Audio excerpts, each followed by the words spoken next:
Hola, buenos días. Soy Carmen Verdejo. Soy psicóloga clínica y me he atrevido a hacer esta grabación de esta presentación, primero porque mi propósito es compartir algo que en estos momentos pueda servirnos de ayuda. Y segundo, porque mi amiga Raquel Páez, que es la que nos ayuda con las redes sociales, Marga y todo mi equipo me han animado a ello. Sin embargo, he de confesar que soy casi analfabeta tecnológica y no sé cuál va a ser el resultado, así que os pido benevolencia. También os diré que de vez en cuando se oirá el ventilador del ordenador y parece que voy a despegar, pero no, yo me quedo en casa. A esta presentación la he llamado mirada apreciativa. Y bueno, pues desde hace muchos años yo vengo aplicando en mi consulta en nuestro centro de psicología integral una estrategia que llamé, con mayor o menor acierto, actitud general positiva. Esta la empleamos durante la terapia, pero sobre todo para mantener los efectos de la terapia a largo plazo. Una vez que hemos finalizado el trabajo conjunto, le animamos a seguir con esta actitud general positiva, que son estrategias de afrontamiento para poder llevar a cabo una vida más efectiva, más saludable, con más resiliencia. Una vida que generalmente una vida imperfecta, que no se ajusta a lo que nosotros deseamos o nos gustaría que fuese y que está continuamente cambiando. Más adelante empecé a impartir lo que llamamos los talleres del bienestar en tu mano. Estos talleres están pensados para explorar sobre la felicidad genuina, es decir, la felicidad que no depende de lo externo, sino de la actitud y de los hábitos que nosotros desarrollemos. Exploramos también sobre los recursos internos que cada persona tiene para poder también afrontar la vida de otra manera. Como os decía, cuando empecé a plantearme hacer estos talleres, lo que hice fue una búsqueda bibliográfica. Leí libros acerca de la felicidad, tanto de filosofía, de budismo, como de neuropsicología, de psicología positiva. Y bueno, y uno de los libros preferidos, de mis libros preferidos, es el de Rick Hanson, El cultiva la felicidad, aprende a remodelar tu cerebro y tu vida. Rick Hanson lo que propone en este libro es que las experiencias positivas tienen el poder de transformar nuestro cerebro y nuestra mente.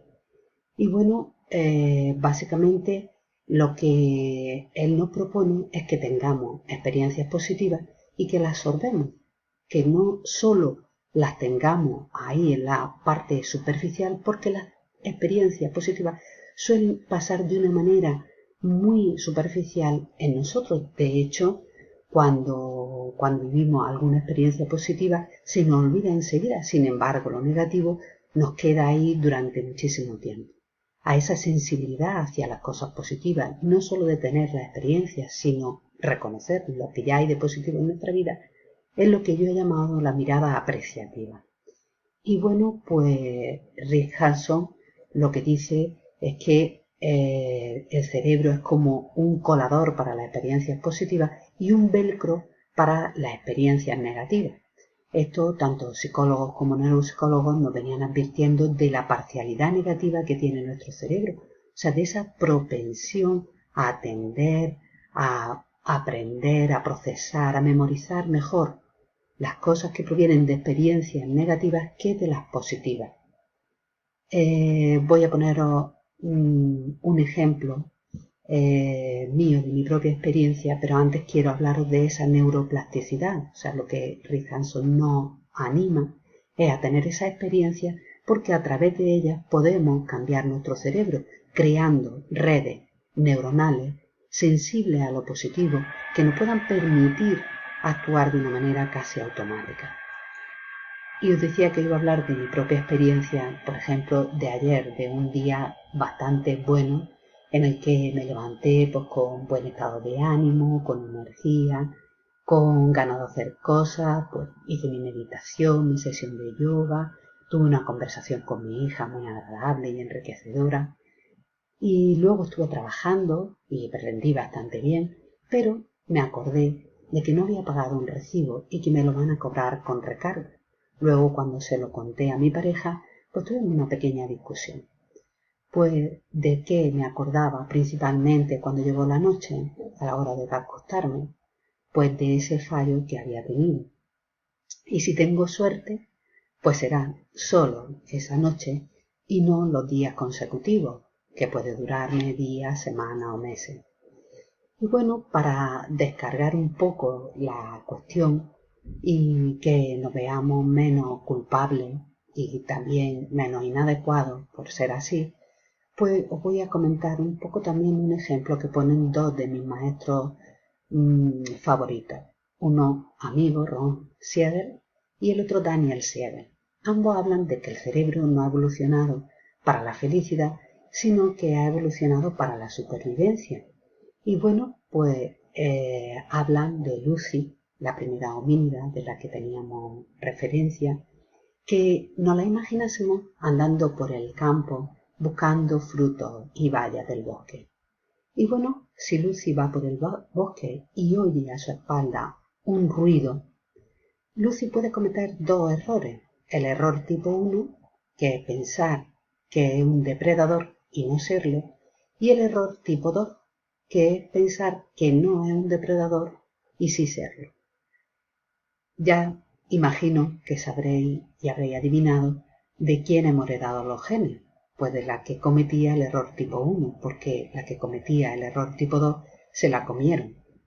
Y bueno, pues ese sesgo, esa parcialidad negativa que tiene nuestro cerebro, indudablemente ha contribuido para que sobrevivamos a lo largo del tiempo. Pero todas esas facultades superiores que ha desarrollado nuestro cerebro muchas veces lo que hacen es amargarnos la existencia. Tenemos un cerebro tremendamente miedica, que está siempre anticipando el futuro, está en alerta, temiendo posibles peligros, intentando aprender del pasado, de los errores que hemos cometido, para tener la sensación de control sobre la vida. Y bueno, pues esto nos hace que tengamos una vida bastante complicada. En Granaíno decimos que tenemos un cerebro bastante regomelloso, que siempre estamos dando vueltas con angustia o aprensión a todas las cosas. Y lo que propone Rick Hanson es una estrategia que le llama Heal. La H es de tener experiencias positivas. Es decir, obviamente, si nosotros no tenemos esas experiencias positivas, ¿cómo se van a fijar en el cerebro? Y entonces habla de provocar esas experiencias positivas o simplemente reconocer lo positivo que ya hay en nuestra vida, esa mirada apreciativa de la que antes hemos hablado. Después habla de enriquecer porque si, como hemos dicho, el cerebro es como un colador para las cosas positivas, si no las hacemos más intensas, más duraderas en nuestro cerebro, pues pasarán desapercibidas. A mí se me ocurre, y es lo que recomiendo a mis pacientes, que lo hagan con las estrategias que aprendemos en el mindfulness. Es decir, en el mindfulness lo que aprendemos es a saborear la experiencia, es a abrirnos a todas las experiencias de una manera, pues, viviéndolas a través de todos los sentidos, siendo conscientes de las sensaciones, de los pensamientos, de las intenciones, de las acciones. Y entonces nos puede servir para enriquecer la experiencia. Además, otra cosa que trabajamos mucho en el mindfulness es lo que llamamos la mente del principiante, acercarnos a la experiencia como si fuera la primera vez.